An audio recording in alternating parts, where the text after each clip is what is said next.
Es normal que siempre resaltemos y agrandemos a aquellos personajes que terminaron ganando en las historias, más que nada porque en el guión ya estaba destinada su victoria. Y cada villano es solo tan grande como su héroe. Como ya bien dijo Lex Luthor en Smallville, cada villano es solo tan grande como su héroe. Por eso, en el video de hoy, hablaremos un poco de Naraku, el antagonista y principal causante de todas las desgracias de la serie Inuyasha, un tremendo villano en el mundo anime del cual quizás no conozcas todos los detalles. Pero antes de comenzar, suscríbete al canal y rompe ese botón de me gusta. Abajo, en la descripción, te dejaré una lista de reproducción con todos los videos de Inuyasha que he subido en el canal, los cuales seguro van a gustarte mucho. Ya dicho todo esto, comencemos con el video.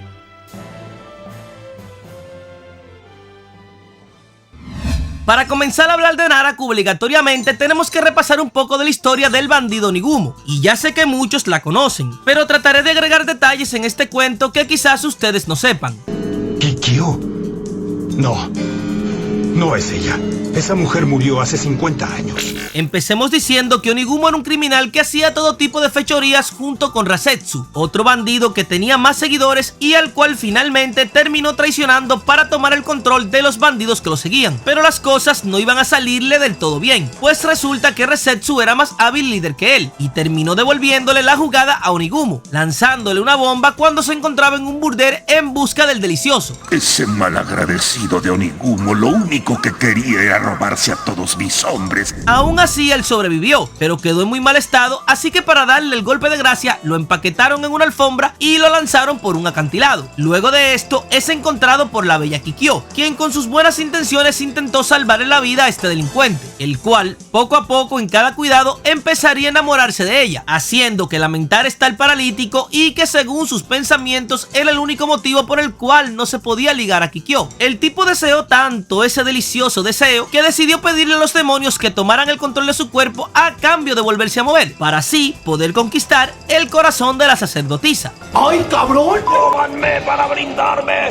nuevos poderes! Sin embargo, al darse cuenta de que aún con un cuerpo nuevo y poderes superpoderosos, la Kikyo estaba enamorada de Inuyasha y de paso, el Orejitas de Perro no había matado a Rasetsu como él lo calculó y por eso había quedado paralítico, el recién nacido Onigumo, ahora llamado Naraku, decidió vengarse de la pareja y volver con su plan de conseguir la perla de Chikón. Y hay un par de peros en esta parte. ¿Pero por qué la mató si la amaba? Pero si era tan poderoso, ¿por qué no se quedó con la perla de inmediato? Porque somos bandidos.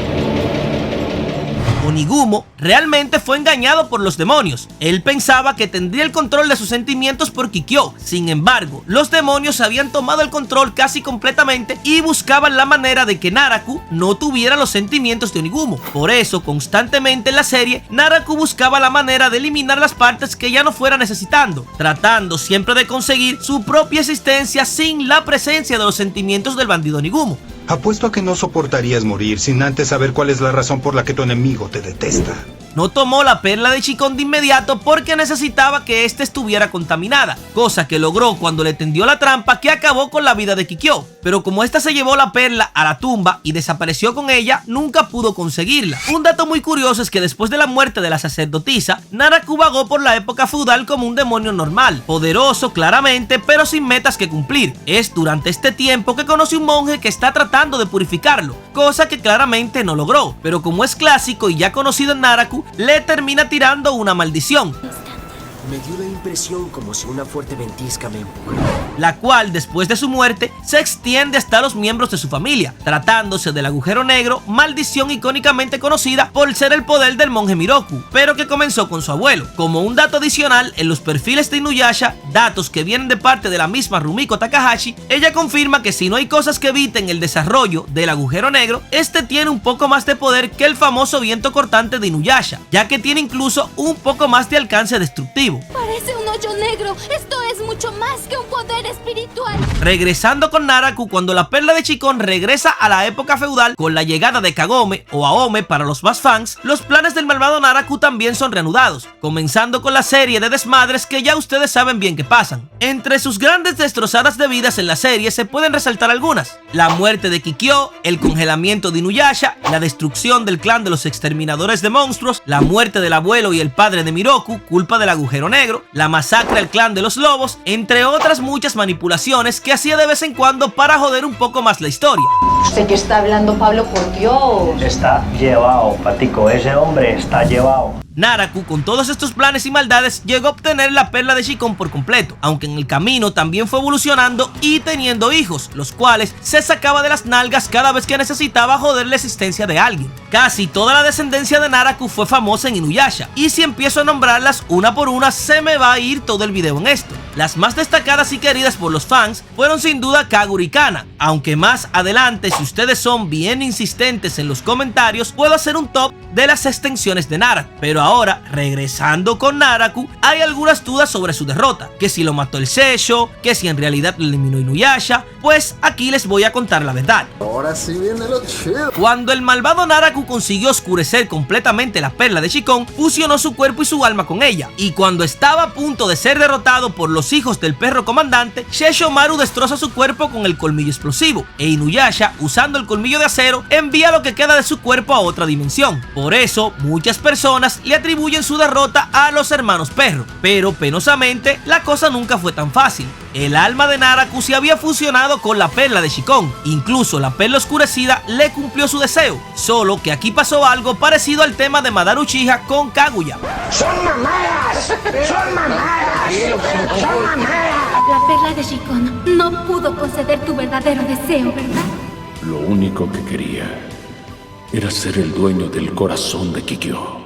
El deseo que se le cumplió a Naraku no era el suyo, pues desde el principio había sido manipulado por los deseos oscuros de la perla de Shikon, la cual quería ser reemplazada por Inuyasha y por Kagome, para poder ser libre y dejar a nuestros protagonistas eternamente en su interior como lo estaba la sacerdotisa Midoriko. Pero entonces, ¿quién mierda derrotó a Naraku? Kikyo ya sabía lo que se tenía que hacer, por eso con sus últimas fuerzas purificó el fragmento de Kohaku, para así enviar la última esperanza de luz a una perla que estaba completamente ya oscurecida. Y finalmente Kana, antes de morir, le confirma a Kagome que tiene que golpear con su flecha esa última chispa de luz para purificar la perla completamente. ¡El inframundo! ¡Kagome! Dejando todo el escenario listo para que sea Kagome Higurashi quien termine purificando el arma de Naraku con su último ataque antes de la batalla en el interior de la perla, donde fue completamente exterminado. Hay que mencionar que la muerte de Naraku es diferente en el anime y en el manga, pues en el anime se le da un final tranquilo donde pacíficamente se siente bien mientras descansa por ser purificado. ¡Cuánta paz! Así se siente el descanso eterno. En el manga, la cosa es totalmente diferente. Es Inuyasha quien dentro de la perla con su espada corta el punto de luz, y desde ese preciso momento, sin un descanso, es aniquilado el malvado antagonista, sin ninguna reflexión o descanso después de todo el daño que ha causado. ¿Sabes, Ryan? En la vida real el cambio hacia la oscuridad es un proceso. No es instantáneo. Naraku, desde mi punto de vista, es uno de los grandes villanos del mundo anime. Es un personaje que sin duda todavía tiene muchísimo material para exprimir y analizar, pero ya eso me lo dejarán saber ustedes. Ahora te pregunto a ti, ¿te parece que Naraku es un buen antagonista? ¿Cuál final te gustó más para el personaje, el del manga o el del anime? Déjamelo saber en los comentarios. Si te gusta este tipo de contenidos, suscríbete al canal y rompe ese botón de me gusta, compártelo y sígueme en todas mis redes sociales, donde yo subo este y otros tipos de contenido. Nos vemos en un próximo video. ¡Hasta la próxima!